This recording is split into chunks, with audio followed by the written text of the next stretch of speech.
AB, legionarios. Entonces, cuando hicimos el documental sobre los pueblos prerromanos, aquí está. Os dejo el enlace para que podáis verlo si os lo habéis perdido. Dejamos aparte la historia de la Cerdeña prerromana y lo hicimos a propósito. Porque los sardos tienen una historia compleja, tienen un gran sentido de la autonomía, así que dijimos, hagámosles un documental aparte. Ha llegado el momento de conocer la historia de los antiguos sardos, que sin duda son el pueblo prerromano, uno de los más fuertes y, desde luego, el más indomable de todos.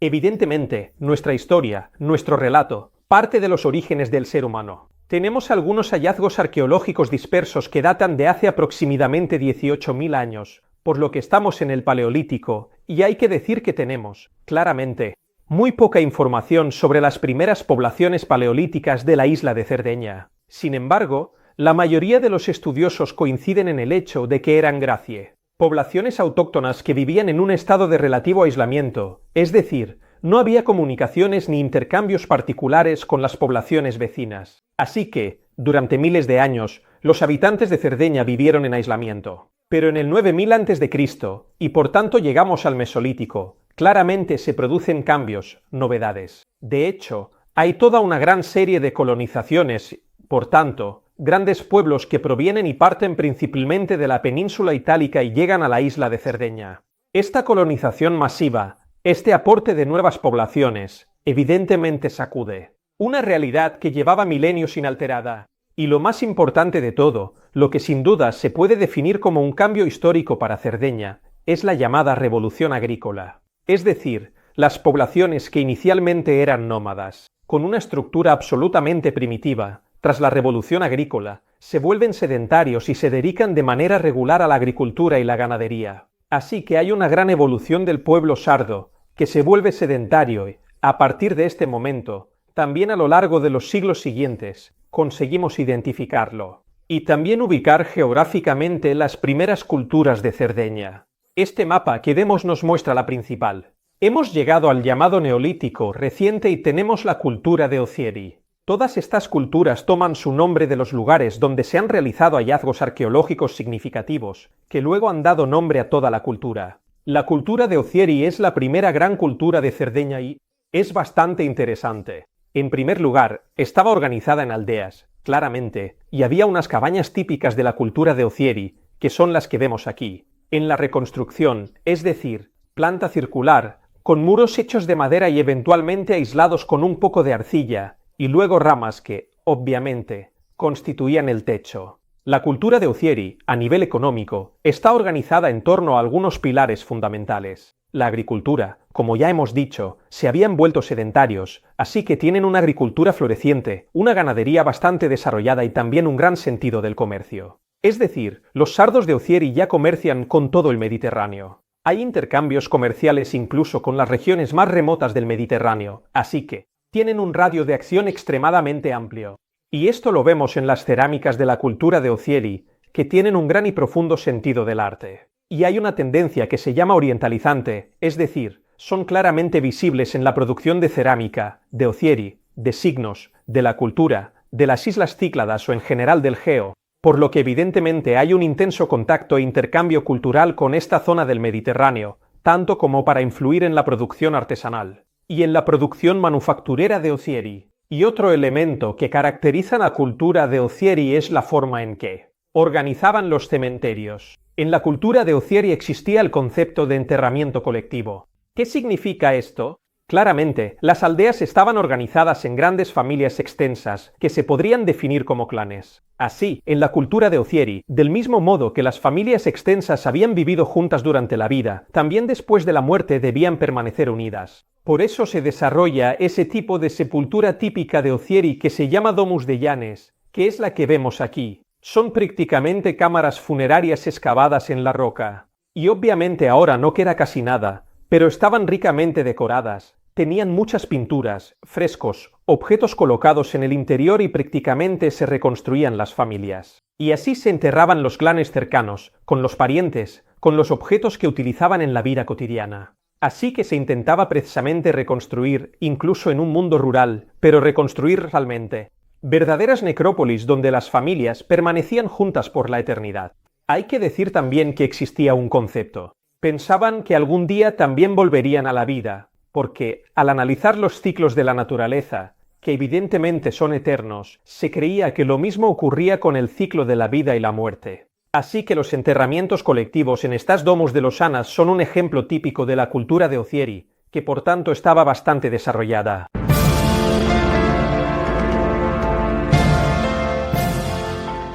Ahora, como vemos en el mapa, la cultura de Ocieri abarca toda la isla de Cerdeña. Pero hay una región en el noreste de Cerdeña que desarrolla una nueva cultura, o mejor dicho, una variante de la cultura de Ocieri. Antes se pensaba que era una cultura independiente. Ahora, la mayoría de los estudiosos afirma de manera más precisa que era una variante de Ocieri. Es la zona de la Gallura, se llama así y se conoce como la cultura de Arzachena. ¿Por qué es muy interesante?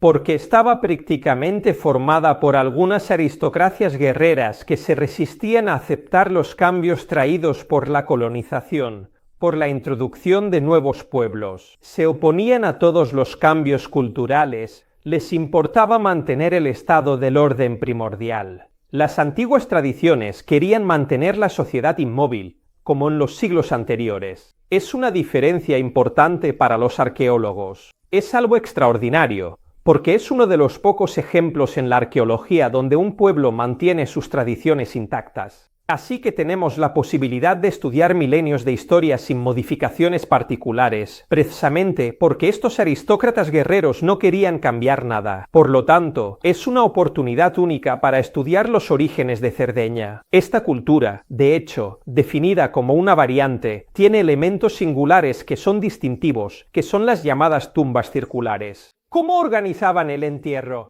Prácticamente construían círculos con piedras clavadas verticalmente en el suelo, formaban círculos concéntricos y atención. Esta es una descripción que no es muy adecuada para los niños, así que os lo aviso de antemano. ¿Pero qué hacían? Cogían al difunto, lo descarnaban y los distintos restos del difunto se colocaban en medio de estas piedras dispuestas en círculo. Luego, con la exposición al sol y a los agentes atmosféricos, evidentemente los huesos se secaban y después estos huesos se recogían y se introducían en una especie de pequeño cofre de piedra colocado en medio de estos círculos. Así que, evidentemente, se trata de una descripción un poco dura, pero esta era la tradición de las tumbas circulares precisamente de esa civilización. Aquí tenemos muchas pruebas de estas tumbas, por lo que era una parte fundamental de su sociedad y de su cultura, y es, digamos, el principal legado arqueológico de este periodo histórico. Y atención, la cantidad de tumbas es totalmente enorme. Si queremos mencionar uno de los elementos más interesantes, y para algunos, también más misteriosos a nivel arqueológico, no podemos dejar de hablar del altar de Monte de Atcoldi, que es este que vemos aquí. Se trata de una gran construcción, prácticamente hay una rampa de 40 metros, así que estamos hablando de una mega construcción que lleva una gran plataforma de forma de pirámide truncada. Así que esto, claramente, es muy interesante. ¿Cuál es la función de esta enorme pirámide truncada? Que es impresionante y uno de los principales legados de este periodo. Sabemos que era un lugar de culto. Sabemos que era un lugar de culto por los hallazgos que hemos hecho, por los objetos votivos que había al lado. Muy probablemente se realizaban sacrificios de animales y se llevaban a cabo rituales para la fertilidad, tanto de la tierra como también de las mujeres. Era un lugar de culto importante, alrededor del cual se agruparon varias aldeas. Así, se produjo una unión con la vida urbana y la vida social cotidiana que giraba en torno a esta gran pirámide truncada. Sin embargo, es extremadamente fascinante, pero hay muchos elementos de esta misteriosa pirámide que aún tenemos que averiguar.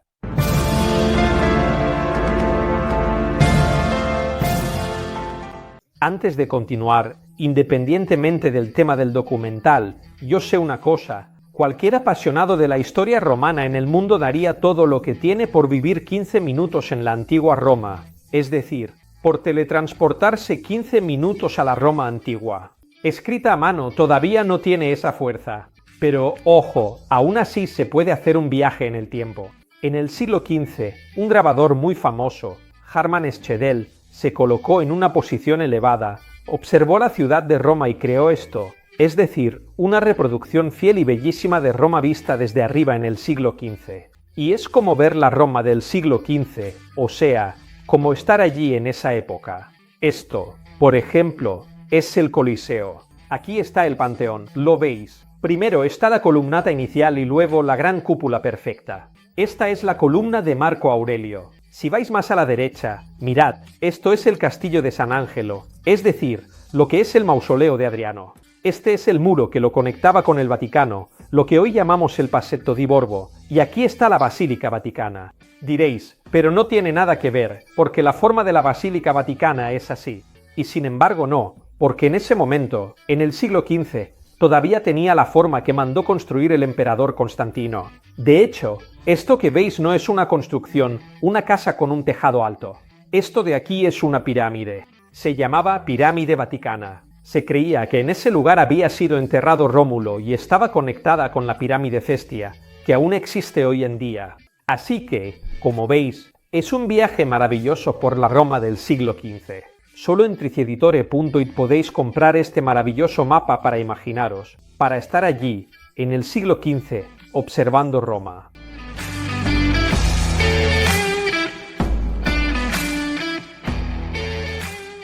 Llegamos a la Edad de Bronce y aquí en realidad hay otro gran cambio, es decir, toda una masa de pueblos que llegan a Cerdeña. Es una época de migraciones. Y lo vemos en el mapa, resumiendo. Hay nuevos pueblos que vienen del sur de España, del sur de Francia, incluso algunos de Europa Central, además de, obviamente, de Italia. Así que la llegada de decenas de nuevas poblaciones claramente provoca una transformación de la sociedad. Estas poblaciones al principio pueden haber sido combatidas, pero luego se unen, se mezclan y son asimiladas por las poblaciones anteriores. Y así, esta unión de la cultura de Ozieri y de estas culturas anteriores, de estos nuevos pueblos, da origen a la llamada civilización nurágica, que es la más grande, la más imponente y que ya todos en el Mediterráneo conocen. La civilización nurágica es realmente espléndida, puede perfectamente competir en esplendor, en organización, en logros con la civilización babilónica, la civilización egipcia,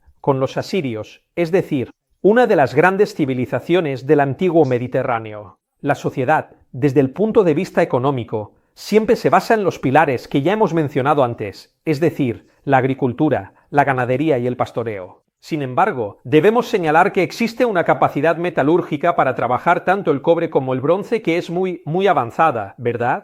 Aquí también estamos viendo objetos de cobre y de bronce, creados por la civilización nurágica. Veis que son muy refinados, hay un nivel de detalle y de precisión altísimo, así que existe una metalurgia de primerísimo nivel. Y podemos decir también algo muy interesante, los poblados nurágicos se basaban en algunas viviendas, que son las que vemos, prácticamente inalteradas, son las llamadas pinetas, es decir, viviendas rurales que aún hoy se encuentran en Cerdeña. Entre los pastores de Cerdeña seguro que las encontráis, y eran estas, ¿no? Es decir, eran construcciones de planta circular y luego, con grandes bloques de piedra tallados, se hacía una especie de techo cónico. Y aún hoy Cerdeña está llena de estas pinetas que prácticamente han permanecido inalteradas desde la época nurágica. Una cosa muy interesante de la estructura de la sociedad nurágica es esta. Estaba organizada en grandes familias extensas, llamadas clanes, que eran realmente familias enormes, incluso con cientos de miembros, y cada familia era dirigida por un grupo de guerreros. Y entonces estos, digamos, jefes de familia guerreros formaban una aristocracia guerrera. Y esto es muy importante, una gran revolución. Esta aristocracia guerrera era el centro de mando de la civilización nurágica y tomaba toda una serie de decisiones muy importantes, es decir, tenía básicamente funciones de liderazgo sobre todo el pueblo nurágico. Ante todo, tenían la tarea de administrar los recursos, es decir, el excedente que provenía de la agricultura, la gestión del ganado y la ganadería, Todo lo relacionado con las decisiones económicas de las aldeas estaba en manos de estos aristócratas guerreros. Obviamente, tenían la función de defender el territorio, de organizar el ejército nurágico, e incluso de decidir alianzas y guerras con otros pueblos. Por lo tanto, está claro que una aristocracia guerrera lideraba el ejército y tomaba todas las decisiones militares. Pero ojo, también concentraban en sí mismos la función de jueces. Es decir, cuando surgían disputas dentro de las distintas familias nurágicas, eran los aristócratas guerreros quienes actuaban como jueces y tomaban las decisiones al respecto. Y atención, también concentraban en sí mismos el poder religioso, así que todos los cultos y los sacerdotes coincidían con los jefes militares. Por lo tanto, es una aristocracia guerrera que se ocupa de todo, que dirige absolutamente todo. Y esto fue realmente una gran novedad en aquella época. Fue realmente una evolución muy importante en la historia de Cerdeña. Otro elemento, y volvemos al ámbito funerario, que distingue a la civilización nurágica son las llamadas tumbas de los gigantes. Y también aquí tenemos realmente muchísimos testimonios. En Cerdeña hay unas 7000 tumbas de los gigantes, así que son un número enorme, pero obviamente en la antigüedad eran muchas más. Eran construcciones megalíticas de piedra. Se llegaba a una zona llamada exedra, que básicamente es una zona de planta semicircular. Esta también está delimitada por piedras planas clavadas de forma vertical y esto que vemos era prácticamente una gran estela monolítica, que además estaba ricamente decorada y que era un poco el centro de la tumba. Y aquí abajo había una pequeña puertecita, se atravesaba y se entraba en la larga cámara mortuoria que podía llegar a medir hasta 30 metros, y luego todo se cubría de tierra para formar una especie de barco invertido. Porque permanece el concepto de los enterramientos colectivos, es decir, las familias eran enterradas juntas para que pudieran permanecer unidas también en el más allá. Las tumbas de los gigantes son uno de los principales signos de la civilización nurágica y demuestran una capacidad constructiva absolutamente fenomenal.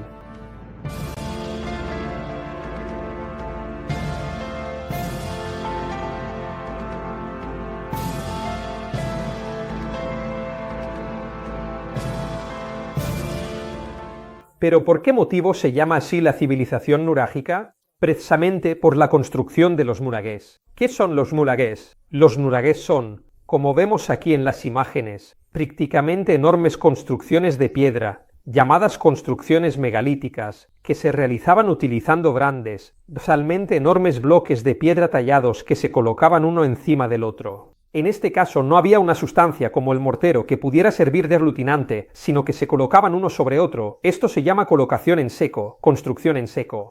Estos nuragués eran prácticamente grandes troncos de cono, realmente altos, imponentes, gigantescos, que han impresionado a los arqueólogos, es decir, son construcciones que realmente dejan boquiabierto a cualquiera. Repito, no tienen nada que envidiar a las grandes construcciones de los egipcios, los babilonios e incluso los romanos. Estos nuragués podían ser individuales, tal como los vemos, es decir, aislados, pero con el paso del tiempo, a medida que la civilización avanzaba, también se construyeron. Aquí utilizamos otra imagen, había conexiones. También podía haber un nurague más grande y luego uno más pequeño, conectados por pasillos. O también había escaleras internas. También había falsas cúpulas realizadas colocando los bloques poco a poco en posiciones siempre diferentes, es decir, en posiciones desfasadas. Había troneras, quizás, para mirar, para espiar el territorio circundante. Así que los nuragués son también estructuras cada vez más complejas. Hay grupos de nuragués que llegan a crear algo magnífico. El punto fundamental es que la función de estos nuragués, que dan nombre a la civilización, MMH,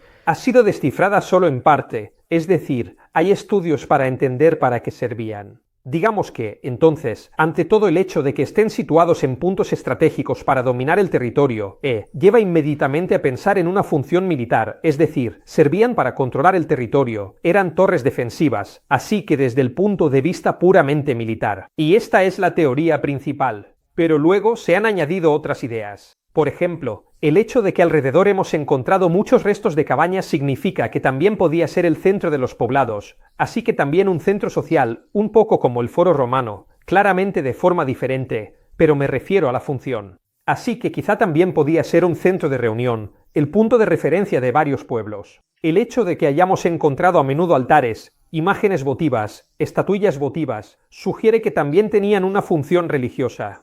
Probablemente en el interior se celebraban los antiguos cultos religiosos. Los nuragas, la civilización nurágica tenía al dios toro como dios principal y luego a la gran diosa madre, así que contaba con estas dos grandes figuras, una masculina y una femenina. Cabe decir también, y esta es una de las teorías más recientes, aunque un poco más fantasiosa, que dado que algunos de estos nuragas parecen seguir el alineamiento de los astros, una teoría sostiene que también hay un posicionamiento de valor astronómico. Probablemente, tal vez, también tenían un significado astronómico y estaban situados según las constelaciones. Así que veis que, efectivamente, todavía hay mucho debate sobre la función exacta y precisa. Sin embargo, hay que decir dos cosas. Primero, se trata de un caso único en la historia y en la cultura del Mediterráneo, es decir, no hay ningún otro pueblo que haya realizado construcciones de este tipo. Es un unicum en la historia arqueológica, en la historia del Mediterráneo antiguo. Y por tanto, esto ya es algo muy particular. Y además, realmente hay unas capacidades constructivas muy por encima de la media. Y por eso también existe ese atractivo de la población, de la civilización nurágica. Muchas cosas sobre los nuragas aún no las hemos entendido. De hecho, son construcciones que no tienen igual ni comparación en la historia mediterránea.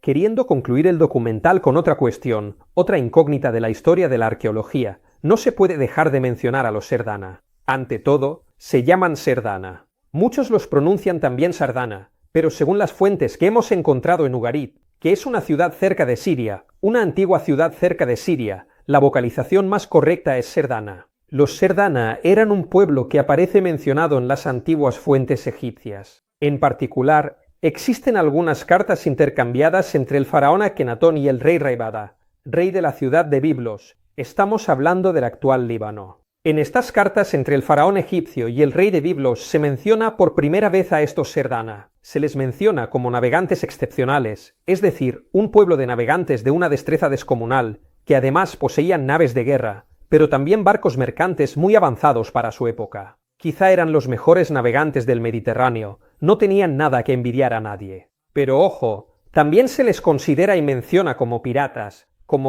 depredadores, rápidos y muy peligrosos. Incluso eran regularmente mercenarios para las grandes potencias mediterráneas. Así que el pueblo de los Sardana son realmente unos guerreros fantasma, casi fantasmagóricos. Todas las fuentes los mencionan como guerreros considerados invencibles. En los escritos egipcios se lee literalmente, se trata de guerreros de corazón rebelde e invencibles en el mar, es decir, son palabras textuales de los faraones egipcios. Y eran extremadamente temidos y todos competían por contratarlos como mercenarios. Los egipcios, por ejemplo, en un momento dado los contratan como mercenarios y se convierten en la guardia personal del faraón. Luego hay que decir también que en una batalla contra Ramsés III estos mercenarios perdieron, así que no eran totalmente invencibles. Alguna batalla también la perdieron ellos. Sin embargo, permanece esta leyenda de los Sardana a los que todos temían y que todos intentaban tener de su lado. Y ahora, ¿qué tienen que ver los Sardana con la historia de los sardos? La cuestión es que existen varias teorías que piensan que en realidad los Sardana eran guerreros nurágicos. Y aquí también entra en juego una pizca de sentimiento de orgullo sardo, por lo que se intenta reclamar la paternidad de estos Sardana. Bien, las teorías desde el punto de vista arqueológico se basan en algunas similitudes. Hay, diría yo, básicamente dos que merece la pena mencionar. En primer lugar, las representaciones de los guerreros. Los bronces nurágicos que estamos viendo, que son pequeñas estatuillas que representan a guerreros y de los que sabemos con certeza que son guerreros nurágicos, son muy similares a las representaciones de los Sardana. En particular, los cascos con cuernos, las espadas triangulares y algunos pequeños escudos redondos. Así que el equipamiento de los Sardana y el de los soldados, de los militares sardos nurágicos, es realmente muy similar. Y por eso algunos empiezan a decir que, en realidad, los Sardana eran los guerreros nurágicos. Luego hay un segundo elemento, la llamada estela de Nora, que vemos aquí, es una estela de arenisca con caracteres en alfabeto fenicio, así que anterior incluso a la fundación de Cartago. Dentro de estas inscripciones en fenicio, en un momento dado se lee SRDN. Son solo las consonantes, porque estas lenguas a menudo omitían las vocales y utilizaban únicamente las consonantes. Y algunos se han preguntado, ¿qué significa SRDN? son las consonantes de la palabra Serdana. Por lo tanto, sería prácticamente una confirmación de que los Serdana habitaban en la antigua Cerdeña. Otros, en cambio, dicen que no tiene nada que ver, que no son los Serdana, que estas son las consonantes de la palabra Cerdeña y que, por tanto, los Serdana no tienen relación. ¿Veis entonces cuánto debate sigue habiendo? En definitiva, hay un gran debate arqueológico.